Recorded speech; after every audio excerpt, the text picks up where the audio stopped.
Here with reaction, author of the #1 New York Times bestseller, The Russia Hoax, The Illicit Scheme to Clear Hillary Clinton, Frame Donald Trump, Fox News legal analyst Greg Jarrett, also Fox News contributor Sarah Carter, and Ohio Congressman Jim Jordan. Thank you all. Congressman, let's start with you because we now have a situation where Glenn Simpson won't testify, Rod Rosenstein won't testify. Yeah. Congress doing their job of oversight has been obstructed the entire way, and you wait years and you still don't get documents. And they never told the court in FISA about the political origins, meaning Clinton bought and paid for all this. Yeah, no, you're exactly right. There's a pattern here. We should compel Glenn Simpson. We should make him come out and to come to Congress and actually assert his privilege. He shouldn't just be able to phone it in. He should have to come there. But understand what they're trying to do. They're just trying to run out the clock. They actually want the Democrats to win, and if the Democrats win, they're never going to be called in front of Congress, and we'll never get the answers for the American people. That's their goal, and Simpson is just part of a bigger pattern. Lois Lerner at the IRS targets conservatives. She takes the fifth. Brian Pagliano sets up Clinton's email system and email server. He takes the fifth in front of Congress. And now Glenn Simpson, the guy hired by the Clinton campaign who went out and hired Christopher Steele to put together the fake news dossier. He's taken the fifth. And frankly, I'm tired of it, and I know the American people are. You know, Sarah, you got now the political origins that was literally never told to the FISA court. 4 warrants, the bulk of information is the phony dossier. He, again, helped put this thing together with Christopher Steele. And beyond the fraud, now you have this institutionalized obstruction, and the people involved, they won't even talk about it. They won't even go to Congress. They won't hand them documents on it. Well, which is the reason why Congress should subpoena Rod Rosenstein. That should be on their agenda. And this is the reason why Glenn Simpson should be found in contempt if he doesn't come and discuss this before Congress. We know a couple of things, Sean, based on the reporting today, based on sources that I've spoken to. It appears that Glenn Simpson lied. And if he did, he needs to explain himself. And this is something Congress should hold him accountable for.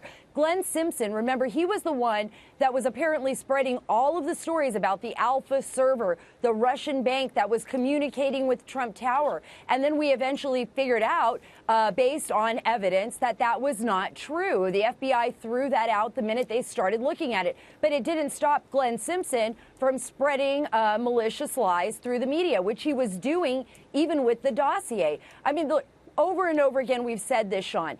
It looks like the Hillary Clinton campaign and the DNC were the only ones colluding with Fusion GPS, colluding with British foreign intelligence asset, a former Christopher Steele, who was then colluding with the Russians. There is no evidence that President Trump had any kind of collusion or communication with the Russians during the election. So the entire special counsel was really based on false premises. It was based on it, but now it all begins to fit together, Greg Jarrett, and that is that now we know what the leak strategy was about because Lisa Page had said, oh, there's no evidence of Trump-Russia collusion. Sure. Peter Strzok even said there's no there.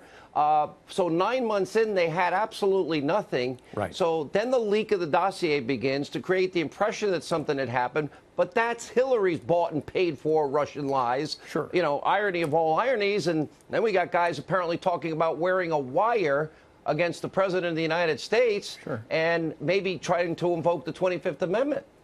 You know, President Trump said recently, I don't have an attorney general, and he's right about that. On the very first day in office, Jeff Sessions began his recusal from the case. If the president had a real and competent attorney general, he would have called Comey into his office and said, show me your evidence.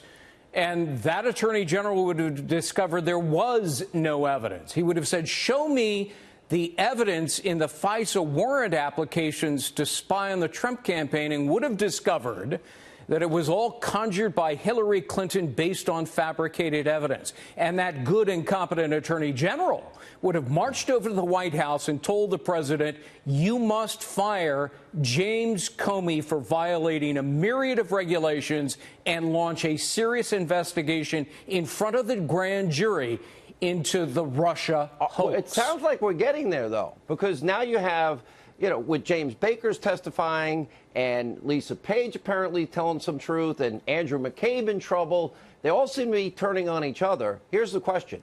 Will we ever get the declassified, unredacted 302s, Gang of Eight information, the FISA warrants? And do you all believe that this is now coming to a head and backfiring and people will pay the price? Jim Jordan.